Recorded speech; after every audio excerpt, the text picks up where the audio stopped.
es todo lo que vamos a tratar, el contraste iónico no iónico. No se olviden que cuando hablamos de contraste iónico no iónico es el que es líquido. Porque si yo digo un contraste hidrosoluble, no es la palabra indicada. ¿Por qué? Porque el bario también se diluye en agua. Si yo hablo de hidrosoluble, significa que el bario también es hidrosoluble, porque yo lo diluyo en agua. Supongo que eso ya deben saberlo. Pero de todas maneras les digo de que en riñones solamente se usan los contrastes como este de acá, iónicos y no iónicos. Actualmente lo más importante es solamente emplear los no iónicos porque producen menos reacción alérgica. Acá, por ejemplo, en la tomografía, angiografía, urografía, todos ellos usan contraste no iónico mejor, menos reacciones. Y en resonancia magnética, gadolínio. Se elimina por filtración glomerular y no existe excreción tubular ni absorción a nivel de los túbulos. Quiere decir que son eliminados. Pero siempre hay que tener en cuenta lo siguiente, que cuando yo uso estos contrastes, debo de tener la creatinina dentro de los rangos normales. Porque si yo digo de que este paciente es un diabético que tiene más de 2 puntos de creatinina, indudablemente que no puedo usar ninguno de esos tipos de contrastes, excepto hacer un examen con resonancia magnética. Acá viene el otro. Se puede usar intravenoso. O sea, para la mamografía excretora lo pongo por la vena. Para la tomografía o la angiotomografía por la vena. En cambio, cuando yo quiero hacer una angiografía, pero esta angiografía es angiografía digital, con supresión digital, ahí sí lo pongo el contraste por la arteria. En cambio, si yo quiero hacer el angioten, lo coloco por vena. Porque cuando yo hago angioten son las 3 fases, arterial, venoso y capilar. Y es por eso que puedo usar por la vena. Y luego intracavitaria para ver la citografía, uretrografía, etc., ¿no? En la intracavitaria a veces se puede usar el no iónico o el iónico, porque no se absorbe, ¿no? Entonces, entre las reacciones alérgicas que puede haber es urticaria, edema facial, broncoespasmo, hipotensión, reacción crisis epiléptica, sinofilia, flebitis ascendente, extravasación de contraste, dermatitis de contacto, hinchazón. Y no se olvide, esto es lo más importante, nefropatía inducido por contraste. Eso se ve luego de 1 o 2 días después de haberse hecho el examen.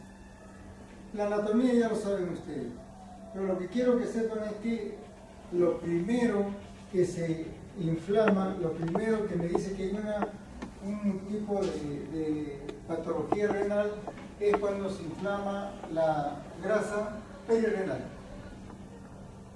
Lo otro, no se olviden que la corteza tiene una entrada que se llama la columna de Bertin, y debajo de la columna de Bertin siempre está la grasa. Y entre columna y columna de Bertin siempre está la pirámide Malpighi, llamado medio. Esto es lo importante en anatomía para yo más o menos estar orientado en lo que voy a visualizar. La radiografía no me da muchos datos porque el paciente tiene que estar bien preparado. Por ejemplo, acá se ve la silueta renal, se ve el SOA. Este SOA nosotros lo utilizamos cuando hay apendicitis aguda. Acá un asa se pone como un hilo dinámico. Entonces vemos ambos músculos SOA, luego vemos nosotros si hay alguna masa, podemos ver calcificaciones en algunos casos, cuerpo extraño, lesiones del esqueleto como algún cáncer del hueso, etc., ¿no? Por ejemplo, acá nosotros vemos una imagen hiper, ¿cómo lo llamamos esto? Radio opaco, o sea, todo lo blanco es opaco, ¿no? El radio opaco en la vejiga, que es un cálculo en la vejiga. Acá vemos una imagen radiopaca que tiene forma del sistema pielocalicial, que viene a ser una litiasis oraliforme. No me puede dar más datos. Quiere decir de que solamente voy a ver las imágenes radiopacas. El urograma excretor, las indicaciones: anomalía de las vías urinarias, en enfermedades sistémicas. Insuficiencia renal, ojo, cuando dice insuficiencia renal es que ya está compensado. Si yo tengo una insuficiencia renal y me compensa, ahí sí puedo hacer este examen, porque usted sabe que como la criatura usa contraste, ese contraste no debe usarse en aquello que tenga más de 1.2 de creatinina. Eso es lo importante, ya no se va a equivocar en el examen. Traumatismo abdominal, neoplasia pélvica, paciente con hipertensión arterial, también es indicación de una urografía excretora, porque la gran mayoría de ellos puede tener estrechez del uréter, etc. Infecciones urinarias recurrentes. Contraindicaciones: hipersensibilidad al medio de contraste, cualquiera, iónico o no iónico. Embarazos, diabetes mellitus asociado a insuficiencia renal aguda, como le decía, porque se descompensan rápido estos pacientes. Pacientes tiroideos que utilizan radioisótopos de yodo para diagnóstico y tratamiento, quiere decir que un paciente que está siendo tratado con yodo no puede hacerse este examen. La creatinina sérica superior a 1.2. Eso es lo ideal. Pero si se ha compensado en un paciente diabético o un paciente de insuficiencia renal, sí se puede hacer la urografía excretora. Entonces la urografía excretora, la primera placa de una radiografía es una radiografía simple. Siempre se comienza con una radiografía simple. Luego se le pone el contraste por vía endovenoso y el segundo nomás se le toma la placa. ¿Para qué? Porque esta es la fase de nefrograma. Se va a ver la silueta del riñón, se va a ver bien opacificado. La placa de 5 minutos es la fase de contraste del limito del sistema piropericial, o sea que ya está excretando. Quiere decir que en el programa, concentración de contraste. A los 5 minutos se está excretando, como se ve ahí, cómo se pinta, podríamos decir, cómo se especifica. Ya estamos viendo acá nosotros el sistema piropericial en la mano. Eso es a los 5 minutos. Luego a los 15 minutos estamos viendo nosotros el sistema piropericial y los uréteres proximales, ¿no? Acá está el sistema piropericial y estamos viendo los uréteres. Ya en algunos casos ya se está llegando a la vejiga. Cuando yo quiero ver bien los uréteres, le pongo aquí un balón y presiono la barriga para que se vea bien el uréter. Placa de 20 minutos para delimitar los uréteres y la vejiga. Pero ya usted sabe que los uréteres tienen superintestinal. Acá estamos viendo todo el trayecto. Pero si no logramos ver esta parte, ponemos boca abajo al paciente. ¿Por qué lo ponemos boca abajo? Porque este segmento, esta parte del uréter es retroperitoneal. Por la parte posterior lo vemos muy bien. Luego tenemos placa de 30 minutos. Ya nosotros estamos viendo bien la arteria renal, cómo se está vaciando. Y llega un momento en que se llena la vejiga. Acá se llenó la vejiga. Cuando se llena la vejiga y el paciente orina para ver cuánto de residuo queda, a esto se llama cistografía antiroro. Antiroro porque se llena la vejiga y se elimina por la uretra hacia el exterior. En cambio, ahora vamos a ver que la cistografía retrógrada es que yo pongo contraste a la inversa del trayecto normal. Esa es la cistografía retrógrada. Luego lo vamos a ver. Entonces, cuando las últimas placas de la urografía excretora que está lleno y orina, también se denomina cistografía antiroro. La pielografía retrógrada, ¿qué significa? La pielografía retrógrada es esta. Ingresa con un cistoscopio por la uretra, localizan el uréter y inyectan la sustancia de contraste. Esto es para ver estrechez para ver si hay alguna anomalía. Por ejemplo, este citoscopio, pirografía retrógrada y se hace en sala de operaciones. Entonces, lo que yo quiero que sepan es que la pirografía retrógrada es un examen de tipo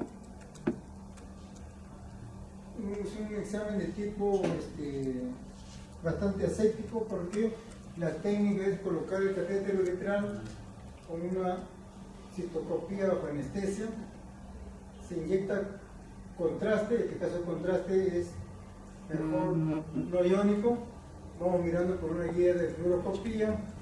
Estas son las proyecciones que podemos ver, oblicuo, frontal, lateral. No se olviden, cuando hay burbujas de aire son un hallazgo común y interfieren en el diagnóstico. Por eso es que nosotros tenemos que explorar bien para inyectar la sustancia de contraste. Entonces, contraste es iónico o no iónico. Se puede sustituir por aire o CO2, poquito de aire, ¿no? Si en caso el contraste no ayuda mucho. Las indicaciones: sospecha de tumor urotelial, estenosis ureteral traumático. No se olviden, este examen es de diagnóstico y de tratamiento a la vez, ¿no? Diagnóstico porque yo diagnostico la estrechez y meto un balón, inflo el balón y hago de que esto de acá, o un COI, y hago que esta estrechez se vuelva normal. Estrechez inflamatoria también, acceso periosteral, fístulas, compresión extrínseca prostática, evaluación del estado postquirúrgico, procedimiento intervencionista, esto es lo que decía. Se coloca un stent, que es una especie de un tubito que se pone en el uréter, biopsia, cepillado, uretroscopía o rinoscopía retrógrada. Se llama retrógrado porque va en contra del trayecto de la orina, ¿no? La orina baja, en cambio yo voy subiendo. Extracción de cálculos ureterales también, para esto me sirve la pirografía retrógrada. El riego, procedimiento semiquirúrgico, infecciones urinarias, extravasación de contraste y paso al torrente sanguíneo. Por eso que yo tengo que inyectar el contraste despacio, porque si presiono demasiado, hago que haya una extravasación y veo todo el contraste que se ha absorbido. Entonces, acá como dice la imagen, se pone el citoscopio. Ahí está el citoscopio que me ayuda a canalizar los uretes. La anterógrada. La anterógrada se da, por ejemplo, como dice la imagen acá, yo tengo una hidroureteronefrosis, no sé dónde está bien la ubicación, le pongo este catéter por la espalda y hago que la orina salga por ahí. Y inyecto la sustancia de contraste. Entonces el contraste se introduce por el sistema colector a través de este tubo y va siguiendo el trayecto de la orina, por eso se llama anterógrada. Las indicaciones determinan la presencia o ausencia de causa, el sitio y la severidad de la obstrucción ureteral. En niños con dificultad para realizar la pirografía retrógrada, obstrucción o infección en estas contraindicaciones de pirografía retrógrada. Riñón no funcionante de etiología desconocida. Y no funcionante porque hay una gran hidroureteronefrosis. Entonces por eso se le pone este catéter. También como método de guía para intervencionismo, ¿no? Para drenaje de fluido renal, nefrostomía, percutánea, perfusión de droga, etc. Para eso es la pirografía anterior. También es parte de diagnóstico y parte de tratamiento, ¿no? Pero lo ideal es el retrógrado. El retrógrado es lo ideal para hacer el intervencionismo. Entonces acá vemos cómo echamos el contraste nosotros para que pinten y ver dónde la estrechez y cómo pasa la orina. El problema es que si nosotros inyectamos la sustancia de contraste muy fuerte, se produce estos cuatro tipos de reflujo. Reflujo pilosinusal, reflujo pilotubular, reflujo pilolinfático y reflujo pielomenoso. Significa de que no se ve tan bonito como estamos nosotros identificando aquí la silueta del sistema pilocalicial, sino que se extravasa todo esto y se ve como un manchón, ¿no? Porque se está absorbiendo o se está extravasando porque nosotros hemos echado con mucha fuerza el contraste. Ahora vamos a ver la uretrocistografía. La uretrocistografía se da sobre todo en los pacientes que tienen un problema en la uretra. Entonces usamos la uretrocistografía retrógrada. La uretrocistografía anterógrafo es cuando tengo lleno mi vejiga y orino, que se da en la urografía retrógrada. Acá la uretrocistografía retrógrada, por ejemplo, que yo tengo un accidente y caigo en horcajada, sobre todo los varones, siempre se lesiona la uretra posterior, ¿no? Y entonces nosotros echamos el contraste para ver dónde está la estrechez, como en este caso se está viendo en la parte posterior. Este es el pene y el otro viene a ser, ¿no? Canalizamos el pene, echamos la sustancia de contraste y aquí está la estrechez. Si pasa, significa que la ruptura es parcial. Y si no pasa, la ruptura es total, porque no llega acá.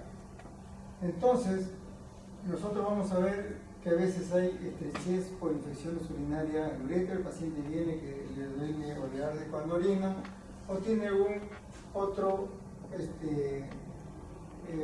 lesión, ¿no? Sobre todo esto lo usamos cuando hay caída en horcajada en los accidentes, en el cual tenemos que ver si la uretra está fracturada, ¿no?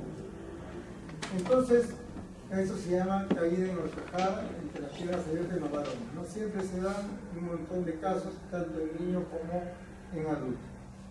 Con eso nosotros canalizamos primero la uretra.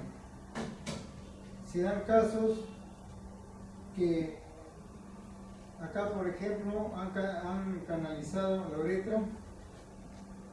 Algunos colocan en la punta del pene un catéter de forma estéril. Este viene a ser el pene, esto de acá. En este caso le han puesto una puntita nomás, algunos ponen la alita de mariposa, no sé si ustedes han visto, que pone para las vías, le cortan, botan la aguja, ponen el meato, lo agarran duro ahí y inyectan contraste. En otros casos ponen aquí el balón de eso de que ustedes saben, para la sonda de Foley, lo inflan y inyectan el contraste. Cuando ponen la sonda Foley sí duele demasiado y es por eso que casi no se usa mucho. Se usa más este internando que le digo, ¿no? Las complicaciones también, extravasación del medio de contraste. O sea, te presiona tanto que esto sale disparado y se mancha todo, ¿no? Y al mancharse el glande, se ve feo acá, se mancha todo y hay que volver a limpiar.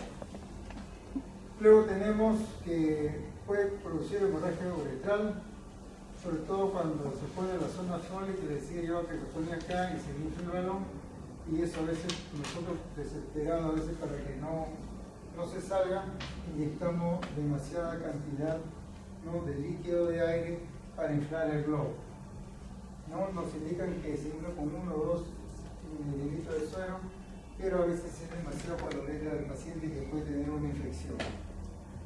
Eso de que se inyecta de 25 a 30 mililitros es de acuerdo a cómo se vea la edad del paciente, ¿no? 20 en niños, 25 a 30 en adultos. Pero la idea es, como les digo, no es hacerlo con la sonda Foley porque duele demasiado. Aquí miren, entonces lo más frecuente dice que es de tipo infeccioso, ¿no? La uretritis gonocócica y tuberculoso. No se olviden que esto siempre nos da en todos sitios, ¿no? En riñón, nos da en pulmón, hígado, vaso, piel, y también se produce uretritis tuberculosa. Cuerpo extraño dentro de la uretra, a veces engañan a algunos pacientes que para que su pene crezca un poco más, para que sea robusto, etc.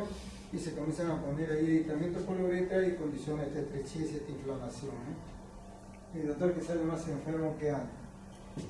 Luego tenemos los cálculos que vienen desplazando, salen de la vejiga y se impactan ahí, ¿no? Y usted sabe que el cálculo tiene muchas puntitas y a medida que va pasando va arañando, podríamos decir, ¿no? Y condiciona inflamación y estenosis. Entonces, como ustedes ven que acá lo más importante en cuanto al problema que tenemos es las extravasaciones. Acá nos dice que si hay extravasación con flujo de contraste hacia la vejiga, la ruptura es incompleta. En caso que no llegue contraste a la vejiga, la lesión lateral será completa. Por eso que si está roto incompletamente hay que hacerlo despacio porque no hay extravasación y produce mucho atorno. Esta es la cistografía. Estamos hablando con sustancias de contraste, porque también hay cistografía con gamografía. La cistografía está demostrado para ver reflujo vesiculolateral en pacientes que tienen infecciones recurrentes, sobre todo el varón, también en pacientes que tienen o han sido operados por mielomeningocele, tienen trastorno neurológico, pacientes que tienen problemas en la noche que se orina, ¿no? Con micturia, a veces palpan masa en la vejiga, a veces se detectan fístulas entre la vejiga y los tejidos blandos, porque viene la mamá y le dice que hay un huequito por el costado de su pelvis y que sale un líquido y huele a pichi. Otras veces, esto será más en pacientes que tienen algo imperforado. ¿No? Ustedes saben que cuando tienen una anomalía, siempre viene con dos más. Entonces, en estos pacientes hay que echarle sustancias de contraste para ver si hay una fístula con el útero, si es mujer, o si hay una fístula con la piel, una fístula con el intestino, ¿no? Etc. Y a veces encontramos que echamos líquido y parece que tuviera dos vejigas, pero sin embargo es el buraco que no se ha cerrado y se está haciendo una pseudo vejiga, ¿no? Las contraindicaciones, infecciones activas de las vías urinarias, en algunos casos nosotros vemos que se sale primero la infección y le dan un tratamiento de sostén y nosotros le vamos haciendo el examen. Entonces, la cistografía intravenosa es la urografía excretora que ya hemos explicado, ¿no? Que llena la vejiga y luego orina. La retrógrada es lo que se hace por introduciendo un catéter delgado por la uretra que llega a la vejiga y se llena de tal manera la vejiga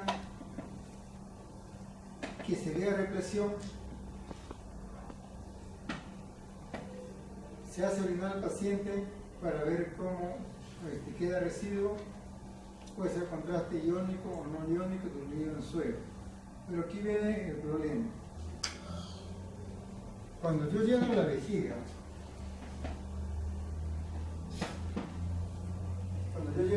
acá está su catéter, voy mirando las paredes, estoy estudiando la vejiga. Si es neurogénico, veo una melonada. Y me da dos diagnósticos, dos tipos de diagnósticos, no se olviden. Dos tipos de diagnóstico me dan la cistografía. ¿Por qué? Cuando yo estoy llenando la vejiga, llega un momento que el contraste sube. Y al subir significa de que hay un reflujo vésico ureteral de tipo pasivo. No se olviden, el pasivo es cuando yo le estoy introduciendo el contraste. Pero llega un momento de que está tan lleno su vejiga, y yo le digo, vaya a orinar. Lo estoy mirando por el equipo de rayos X que tiene fluoroscopía y veo que no hay ningún reflujo. Entonces orina el paciente y cuando regresa así. Quiere decir de que ha visto reflujo en los dos lados y esto se llama de reflujo tipo activo. Entonces pasivo es cuando lleno y activo es cuando va a orinar. Yo lo veo normal, pero cuando orina, no se olviden, cuando orina y recién yo visualizo que hay los uréteres y que llega En este caso tiene su grado, que ahorita lo vamos a ver, es de tipo activo. ¿Por qué? Porque el paciente va a empujar, va a hacer la maniobra basal para orinar. Entonces, empujar, se sube la orina. Entonces, quiere decir que hay dos tipos: pasivo y activo. ¿No? Eso es que tenemos que tener en cuenta en cistografía. Los grados: el grado de reflujo grado 1, el reflujo alcanza solo el ureter. Eso también se da en los pacientes adultos. El adulto tiene su hipertrofia prostática, le hacen el examen de riñón, no ve nada.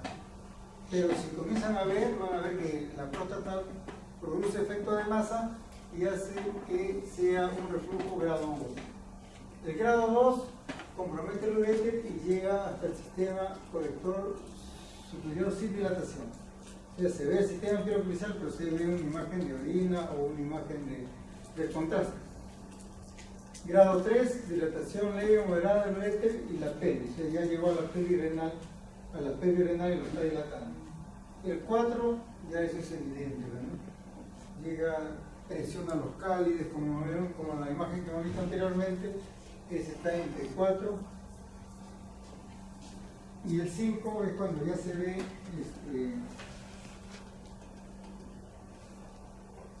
por ejemplo, aquí están derechito todavía. El grado 4. El grado 5, los uretres se ven tortuosos. Se ven bastante tortuosos. Y eso ya me da de que es un grado 5. Pero también hay la cistografía isotópica directa. O sea, yo le puedo utilizar la gamografía también. Y la gamografía yo le inyecto directo con una punción suprapúbica, ¿no? Directo le puedo poner el radioisótopo. Sobre todo, no se olvide que en este caso solamente voy a usar el tecnesio 99N, que es un coloide de TPA.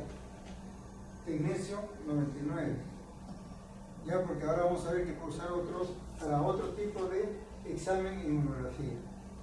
Entonces, la cistografía isotópica es un método que permite la detección del reflujo vésico-ureteral, una significativa, no bastante significativa, menor irradiación, porque también irradia su cámara que tienen ellos, y mayor sensibilidad que la uretrocistografía miccional. Miren, mayor sensibilidad que la uretrocistografía miccional. No estoy hablando yo de la cistografía retrógrada, sino es anterógrada, porque misional significa anterógrada.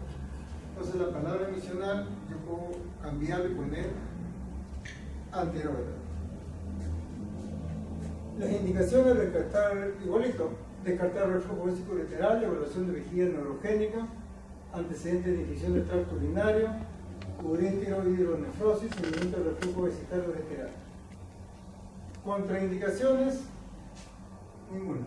Relativa el embarazo. Relativamente, ¿no? Porque depende de la edad de la gestación. En cambio, la cistografía retrógrada sí está contraindicada en todas las edades. Acá vemos cómo se ve la cistografía isotópica directa, ¿no? La impresión endovenosa del radiofármaco también permite la evaluación secuencial de la función renal, excreción y retención de reflujo vesico-renal. Quiere decir que la gamografía yo lo puedo hacer de dos maneras: punción directa y por vía endovenosa. Por vía endovenosa, la ventaja es que voy a estudiar riñones y voy a estudiar también vejiga. Como en este caso, estoy viendo cómo se reflujo. La ecografía o ultrasonografía renal, ¿para qué me sirve? Me sirve para ver la masa renal, para diferenciar la masa líquida de la sólida. ¿No? Palpa un riñón grande, entonces uno dice, hay que evaluar qué es, y encontramos un gran quiste renal, ¿no? O encontramos nosotros un tumor renal. Enfermedades sistémicas, también a veces se mandan a hacer una ecografía porque está haciendo mucha infección, evalúan el riñón y encuentran ahí una enfermedad sistémica. hidronefrosis. La urea permite demostrar ciertas causas de insuficiencia renal. A lo trasplantado el uso del Doppler, ¿no? En el trasplantado yo puedo usar tomografía, puedo usar resonancia magnética, puedo usar gamografía, pero la ecografía me va a dar los flujos, ¿no? Yo le pongo el Doppler y me va a dar cuánto tiene de velocidad sistólica, diastólica e índice de resistencia. Ahora lo vamos a ver. En cambio, en tomografía no me va a dar esto, no me va a dar velocidades. La gamografía en riñón es el examen el mejor examen para ver función. Ahora lo vamos a ver también, pero no, ahora que estamos viendo esto de ultrasonografía hay que tenerlo en cuenta. Las patologías fetales, ectasias, quiere decir que si un niñito le han hecho una ecografía a la mamá en el embarazo, dice que tiene ectasia, apenas nace tiene que hacerle su ecografía renal, es lo indicado. No de frente se le pasa urografía, no de frente se le pasa una tomografía, no. De frente se le hace la ecografía. La ecografía también evalúa vejiga, próstata, evalúa el grosor de la vejiga, el espesor, me puede dar la forma de la vejiga, etc. Y también me puedo decir de que hay un acceso en el riñón y puede utilizar como guía para pulsar ese acceso, ¿no? Entonces, también nos permite hacer intervencionismo con ecografía. Las técnicas se usa el traductor sectorial o convexo. Ya sabemos, el convexo es el cóncavo, que me da más profundidad, que puede ser de 3.5, puede ser 2, etc. Mientras menos número, más profundo. Mientras más número, más superficial. Los polos superiores se visualizan mejor con el paciente en decúbito supino y con un abordaje intercostal. Los polos inferiores se visualizan desde una aproximación subcostal durante la inspiración profunda. Y el de prono a veces es utilizado para nosotros hacer la función renal, para sacar biopsia, ¿no? La biopsia generalmente se hace en el polo inferior, ¿no? Porque es mejor abordarlo y más rápido. Esto se tiene que aprender en ecografía. La cápsula es hiperhipogénico, la corteza hiperhipogénico es blanco, ¿no? Corteza hipoecogénico está entre medio plomo. Siempre anecoico, negro. Seno hiperecoico, ¿no? Está, podemos decir blanco, ¿no? La grasa perirenal hiperecoica. Entonces, cuando yo tengo una enfermedad renal y que todo la imagen de cápsula, corteza y seno está normal, el primer problema se presenta en la grasa. Puede ser focal o puede ser total. Acá está, el riñón, ¿no? Como toma la medida, lo que tuvo anteroposterior. El riñón derecho puede variar en menos de 2 centímetros. Eso es lo ideal. Si varía en más de 2 centímetros, el riñón más pequeño ya entra en el grado de hipoplasia. Entonces, menos de 2 centímetros es el rango en que puede haber diferencia entre 1 y 2. Más de 2 ya entra el grupo de hipoplasia, porque lo estoy viendo igual, pero funciona prácticamente igual, porque si le hago el Doppler está igual, pero es más pequeñito. Disminuye con la edad, quiere decir que a medida que si yo en mi colesterol tenía 11 centímetros, 10 centímetros, y a medida que avanzan los años ya tengo 60, 70, ese riñón ya llega a 8. Se va disminuyendo. Nunca se mantiene ese tamaño. Hipertrofia compensatoria, eso se ve en casos, por ejemplo, que me sacan un riñón y el otro comienza a compensar, comienza a crecer, etc. Acá está la ecografía y acá está cómo es el Doppler Power, que puedo ver yo anomalías, puedo ver si hay un tumor, y lo ideal es que sus vasos se pinten de esta manera como si fuera un árbol y delgadito la parte externa como es una flujometría distal terminal.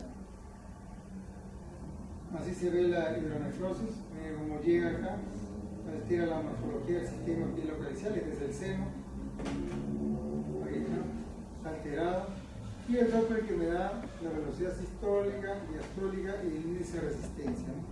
Que puedo evaluar si este paciente tiene la presión alta debido a que está funcionando mal el riñón.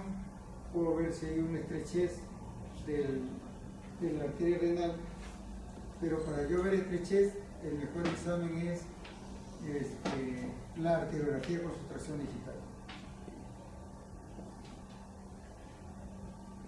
El Uroten. El Uroten es una adquisición de imágenes ante la administración de contraste intravenoso para la detección de litiasis, ¿no? No se olviden, si yo quiero ver si mi riñón tiene un cálculo, tengo que hacer un Uroten sin contraste. Solamente le doy de tomar agua al paciente y el paciente va a tener ganglio renal porque ya está bajando y puedo ver el cálculo a qué nivel está. Porque si yo le pongo contraste, todo el contraste se va a ver de color blanco o, en este caso, hiperdenso, que es la tomografía, y no voy a detectar bien la morfología, el lugar exacto del contraste, de la litiasis. Entonces, para litiasis, Uroten sin contraste. Para tumores, Uroten con contraste.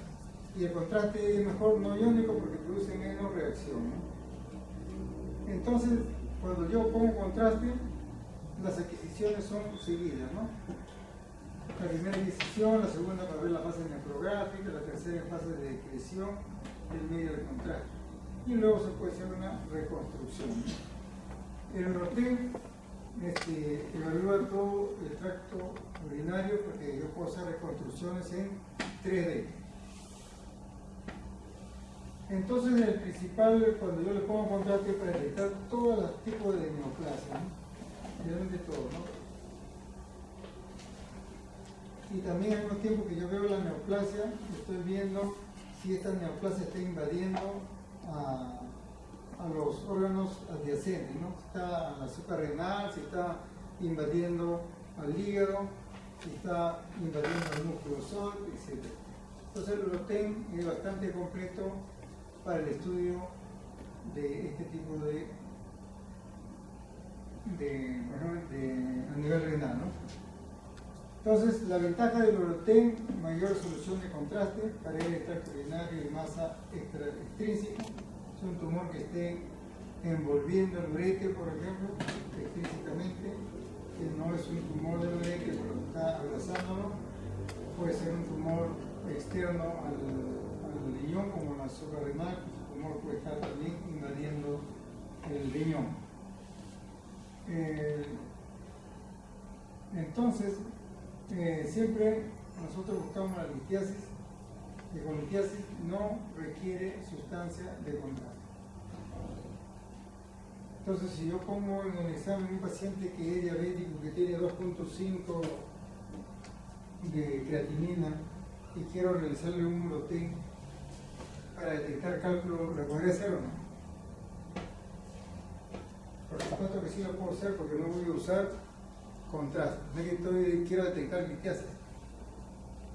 Entonces, sí se puede hacer porque no requiere contraste. Pero si es tumor, ahí sí no puedo. Acá, por ejemplo, miren un Uroten sin contraste, ya estoy viendo la clasificación. Esta es la clasificación, perdón, el cálculo, ¿no? Cuando le pongo contraste, ese cálculo ya comienza a desaparecer porque acá me da la impresión de que fuera la excreción, ¿no? Está excretando, acá ya se pintó todo el riñón, ya absorbió, y este litiasis se parece a este de acá que también parece litiasis porque ya se está excretando. Cosa que no se usa contraste, ¿no? Parece que fuera un cálculo, ¿no? Ya está eliminándose, ¿no?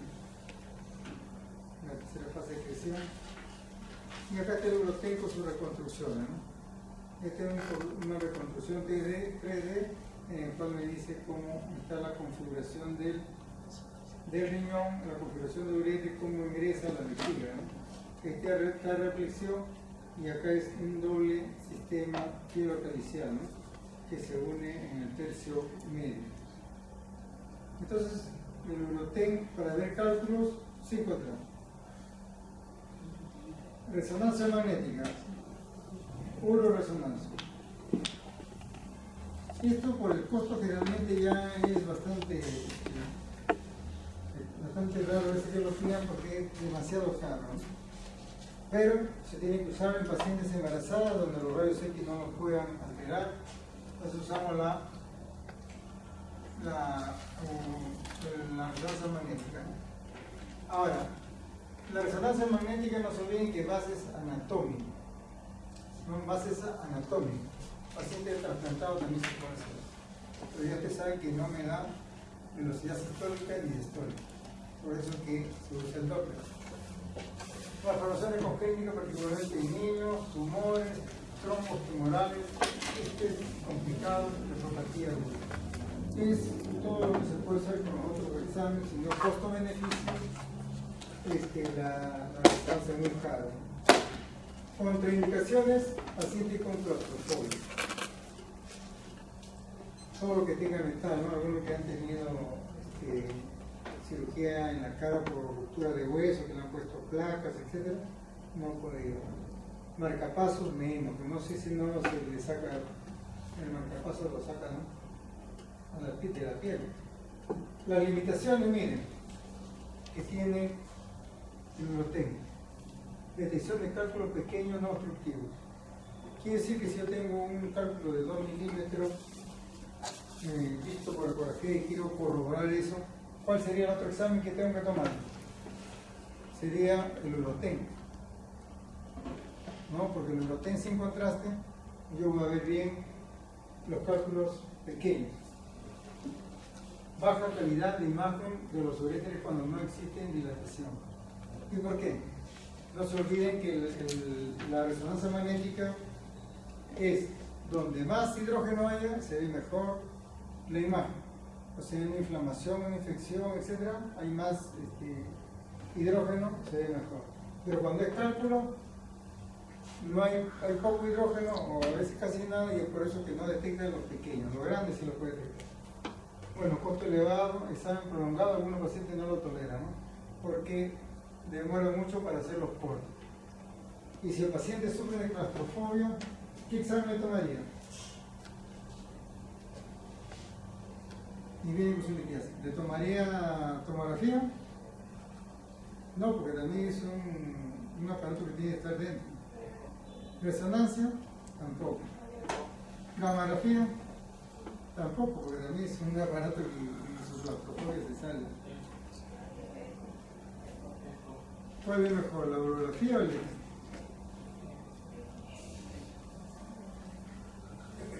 Si yo quiero ver un cálculo pequeño, en el riñón nomás saco el uréter. Cuando yo digo uréter, ya mejor es en el riñón mejor es una ecografía, ¿no? Porque está a campo abierto. En cambio, si yo le hago una urografía excretora, tengo que poner el contraste, y si sufre claustrofobia ya está asustado, ¿no? Lo meto a la máquina que también está encima, que parece que se te va a caer el equipo que te está mirando, sale volando el paciente. Entonces mejor la ecografía, ¿no? Y le estoy dando la pregunta de examen, creo. Bien, no, eso para que entiendan bien cuándo tenemos que pedir los exámenes, ¿no? Entonces acá más o menos la secuencia, esto ya ustedes lo saben, ¿no? Secuencia potencial en T2, señal hiperintensa, son los líquidos. O sea, si hay hidronefrosis, en T2 va a ser de color blanco. Y en T1 va a ser de color negro, o sea, hipointenso. Los líquidos, estamos hablando de líquido nomás, ¿no? Pero cuando yo pongo, miren, esto le lleva a confusión. Secuencia potencial en T1, que yo debo ver el líquido negro, ¿no es cierto? O hipointenso. ¿Pero qué le agrego? Se administra gadolinio, se quiere secuencia urográfica similar a la urografía excretora. O sea, se ve blanco o hiperintenso. Porque en la urografía excretora es blanco, ¿no es cierto? O radiopaco. ¿Sí han entendido? No, no. A ver, el T1 líquido se ve blanco. Hasta ahí estamos, hiperintenso. Y en T1 el líquido se ve negro o hipointenso. Pero cuando yo le agrego gadolinio, ya no se ve negro, no es que está excretando el contraste, se ve blanco o hiperintenso.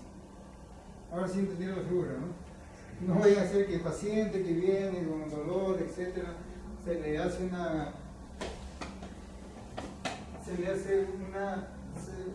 T1 y se le administra gadolinio y la hidronefrosis es hiperintensa.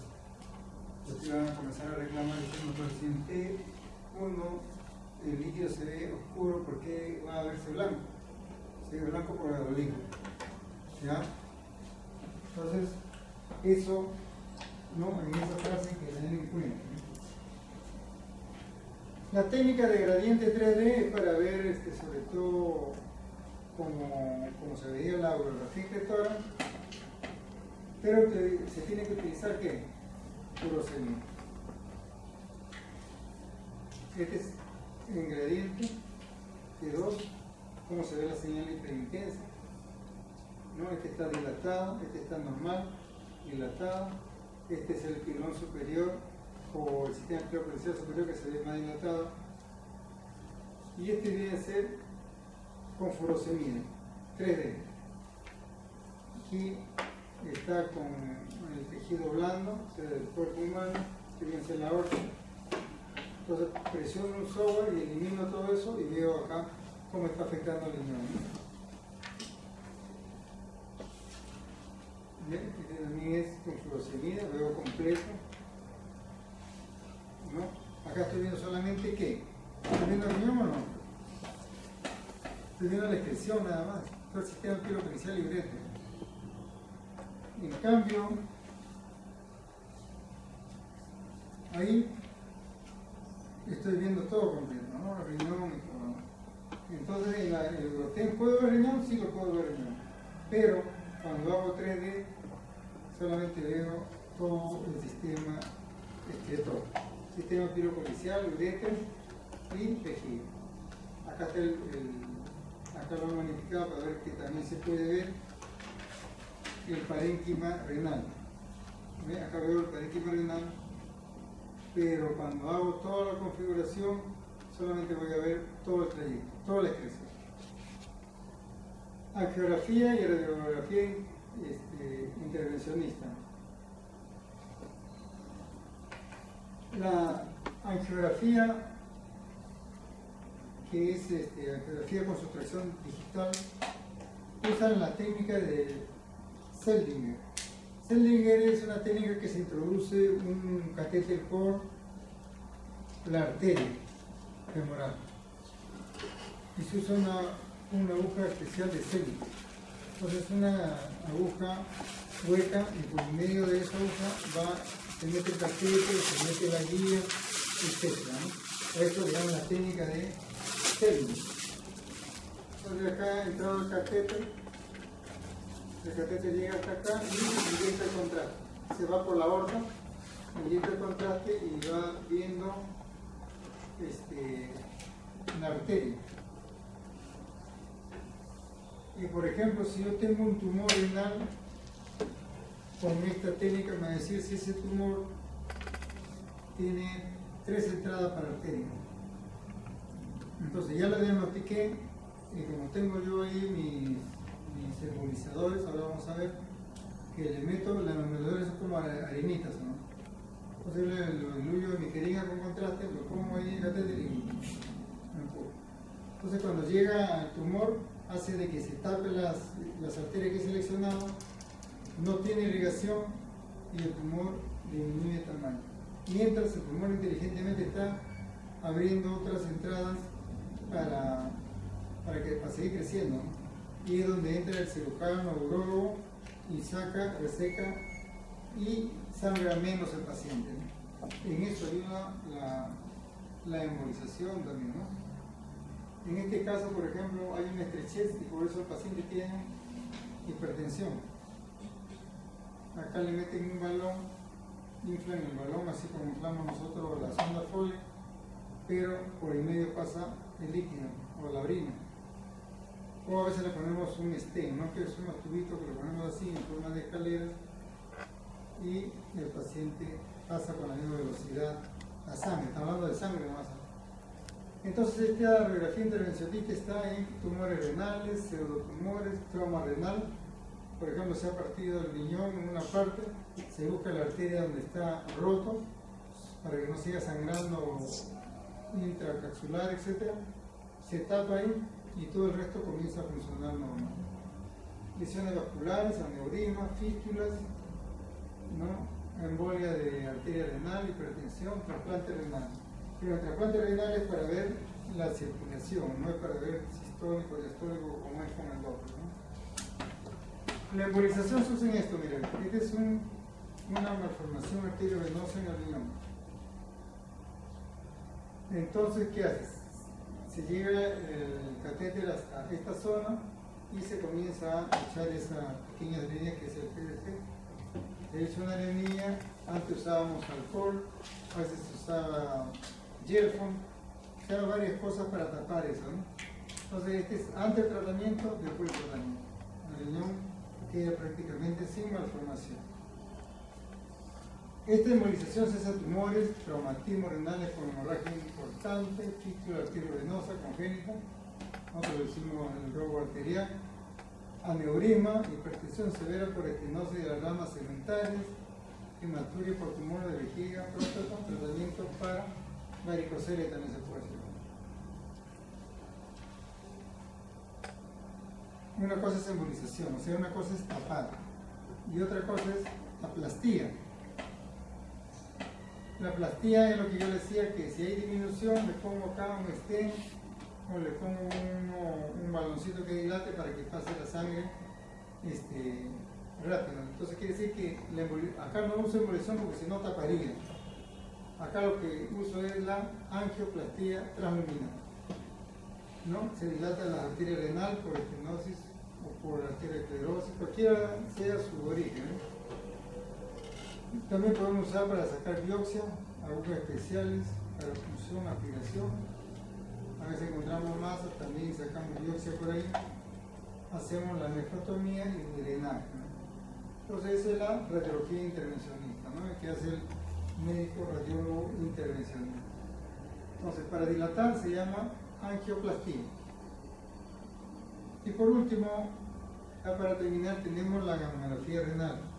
En esta gamografía renal hay que tener en cuenta dos cosas. Y eso tiene que ver ustedes con qué radioisótopo se ve lo que queremos nosotros estudiar. La gamografía renal está indicada en hipertensa para detectar isquemia renal. La isquemia lo vemos también en tomografía, en resonancia, pero esto es lo ideal. Detección de la posible obstrucción en paciente con uremia no explicada, reacción a contraste, control de enfermedad renal conocida, evaluación del riñón trasplantado, obstrucción del tracto urinario, estudio diverso de la función renal. No se olviden que este sí estudia bien la función, la gamografía. Localización para biopsia, quiere decir donde no hay una buena concentración de estos radioisótopos, y de ahí se tiene que sacar una biopsia, ¿no? Como en este caso acá.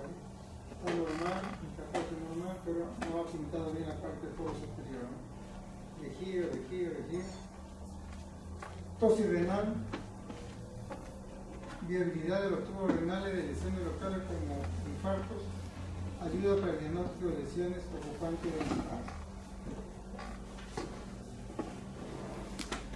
Esto es lo que debemos nosotros recordar bastante.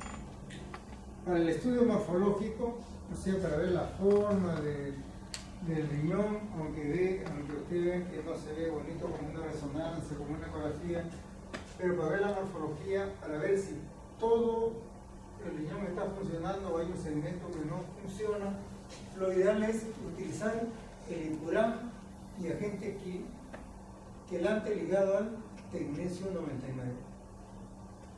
O sea, el tecnesio 99 me va a dar el contorno adecuado del riñón se evalúa como adversado radioactivo, se realiza para el estudio funcionales o morfológicos.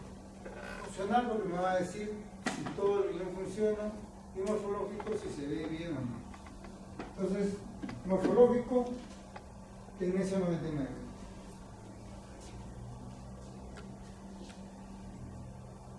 Así se va a ver. Me va a decir que sale el porcentaje de función diferencial. Y se pone tecnecio 99.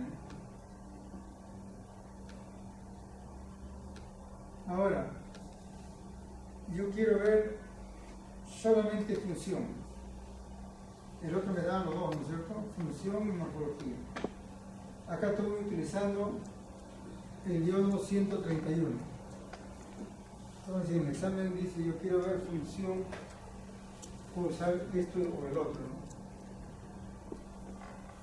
Y esto, como es función, lo utilizamos por esquema, para ver en qué sitio ha tenido el émbolo, en qué parte del riñón estudiado no funciona ya porque es isquemia. Entonces, tenemos en cuenta que la impurancia elimina por secreción tubular, el renograma es una manifestación de la actividad tubular. Para isquemia renal eso es lo ideal, ¿no? Entonces no se olviden que el yodo 131 lo utilizan más para función. Y eso es lo que debemos tener. En cambio, el morfológico, tecnecio 99. También me puede evaluar función, pero lo ideal es para morfológico. Muy bien, ¿alguna pregunta? ¿Alguna duda que le haya quedado?